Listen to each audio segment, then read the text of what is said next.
নমস্কার বন্ধুরা, home captain চ্যানেলে তোমাদের সকলকে স্বাগত জানিয়ে আজকে একটি নতুন রেসিপি তোমাদের সঙ্গে শেয়ার করছি। খুবই সুস্বাদু একটি রেসিপি এবং খুব সহজেই হয়ে যাবে বাড়িতে থাকা কয়েকটি উপকরণ দিয়েই। আর খুব সুন্দর, খুব ভালো হবে, তুলতুলে নরম হবে একেবারে। আমি এখানে নিয়ে নিয়েছি 10 থেকে 12 চামচ মিল্ক পাউডার বা গুঁড়ো দুধ। ছোটো ছোটো প্যাকেটে আমি 10 টাকার প্যাকেট 4টে লাগিয়েছি কাজে। 4 প্যাকেটে আমার মোটামুটি 10-12 চামচ দুধ হয়েছে। আর এখানে নিয়ে নিলাম একটু ময়দা, সেটা ঠিক মেপে 4 চামচ ময়দা নিয়েছি। আর এখানে ছোটো এলাচ একটু চিনি দিয়ে গুঁড়ো করে নিয়েছি, ছোটো এলাচের দানাগুলো। আর দেব ঠিক এরকমই হাতে চিমটি করে 2 চিমটি জাস্ট খাওয়ার সোডা, এর বেশি কিন্তু একেবারেই দেয়া যাবে না। এবার সব উপকরণগুলো একটু ভালো করে মিশিয়ে নিচ্ছি। এবার দিয়ে দেবো 2 টেবিল চামচ ঘি। এই ঘিটা দেওয়াতে একেবারে দোকানের মতন সুন্দর গন্ধটা আসবে এই মিষ্টিটায়, আর খেতেও খুব নরম তুলতুলে হবে। তো ঘিটা দেওয়ার পরে ভালো করে মিল্ক পাউডার, ময়দা, ঘি সব মিশিয়ে নিচ্ছি। আর নিচ্ছি রুম টেম্পারেচারে রাখা, আমি 1 কাপ দুধ নিয়েছি, তার থেকে যতটুকু লাগে ততটুকু দিয়ে মেখে নেব। সমস্ত দুধটাই আমার লাগবে না মাখতে, তো যতটুকু লাগে ততটুকু ব্যবহার করব। আর দুধটা কিন্তু একেবারে ঠান্ডাও না আবার গরমও না, রুম টেম্পারেচারে রাখা দুধ। আর মাখাটা ঠিক এই রকম হবে, একেবারে শক্ত ইঁটের মতন নয়, আবার একবারে তলতলে নরমও নয়। মিনিট 5 পরে আমি ঢাকাটা খুলে নিলাম। খুলে নিয়ে আমি আরেকটু মেখে নিলাম হাত দিয়ে তারপরে ছোট ছোট বলের আকারে গড়ে নেব।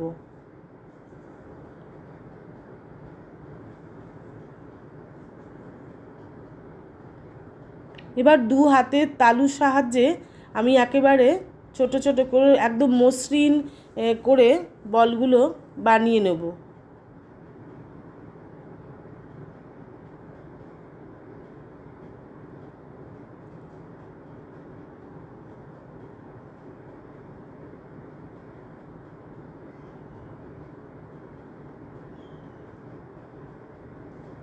প্রত্যেক কটাই এইভাবে সুন্দর করে একেবারে মসৃণ করে তৈরি করে নেব, গোল করে। আর তোমরাও বাড়িতে বানিও, কেমন হয় আমাকে অবশ্যই জানিও। আর সম্পূর্ণ ভিডিওটা দেখো, নাহলে কিন্তু তোমরা বুঝতে পারবে না। আর তোমাদের অবশ্যই ভালো হবে বাড়িতে যদি তোমরা বানাও।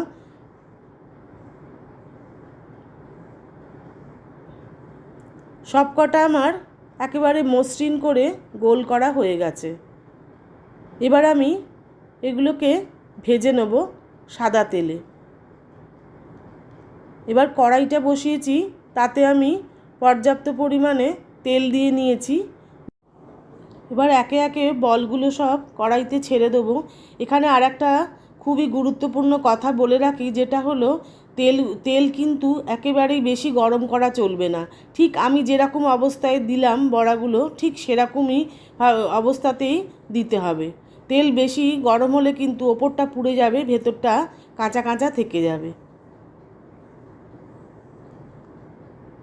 আর এখন নাড়াচাড়াও করা যাবে না, একটু পরে আমি তবে নাড়াচাড়া করব। সমস্ত কড়াইটাকে এভাবে ঘুরিয়ে ঘুরিয়ে তেলগুলো সম্পূর্ণ বড়াগুলোর গায়ে লাগিয়ে নিচ্ছি।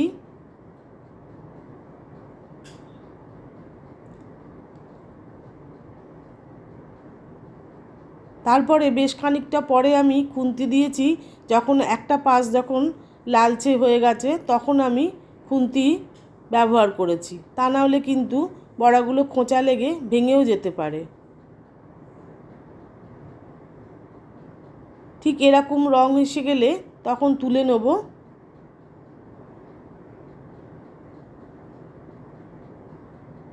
আমি এগুলোকে এখন আপাতত বড়াই বলছি, কারণ রসে ডুবলে তবে কিন্তু এগুলো একটা মিষ্টিতে পরিণত হবে। সেই জন্য আমি বড়া বলছি, তোমরা অন্য কিছু মনে করো না। সবগুলো ভাজা হয়ে গেছে, এবার আমি একটু রস করে নেব।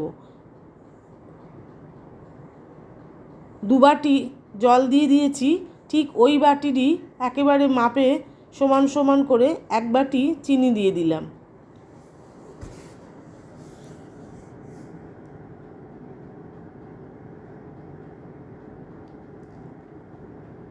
ঢাকা দিয়ে চিনিটা বেশ খানিকক্ষণ ফুটতে দেবো, আর ওদিকে বড়াগুলো বেশ ঠান্ডা হয়ে যাক।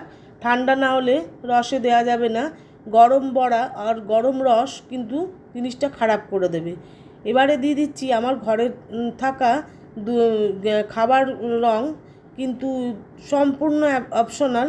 তোমাদের ইচ্ছে করলে তোমরা দিতে পারো অথবা নাও দিতে পারো। আমি একটু লালচে রং করার জন্য একটু রং ব্যবহার করেছি। আর বড়াগুলো দেখো ঠিক এরকম একেবারে ঠান্ডা হয়ে গেছে, সেই রকম অবস্থায় কিন্তু বড়াগুলো রসে ডোবালাম। আর রসটা কিন্তু কোনো তারের রস করতে হবে না, এমনি মোটামুটি রস বানালেই হবে। একটু চিটচিটে ভাব এলেই কিন্তু হয়ে যাবে।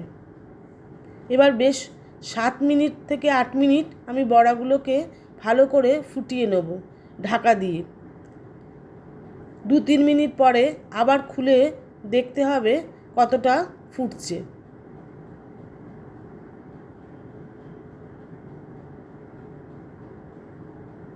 ঠিক এইভাবে ফুটবে, তখন ভালো করে নাড়াচাড়া করে নিতে হবে। আর একেবারে রসে টইটুম্বুর হয়ে গেছে মিষ্টিগুলো। এখন আমি এরকম অবস্থায় গ্যাসটা অফ করে দিলাম, দিয়ে সারা রাত্রি আমি রেখে দেবো এইভাবে মিষ্টিগুলোকে।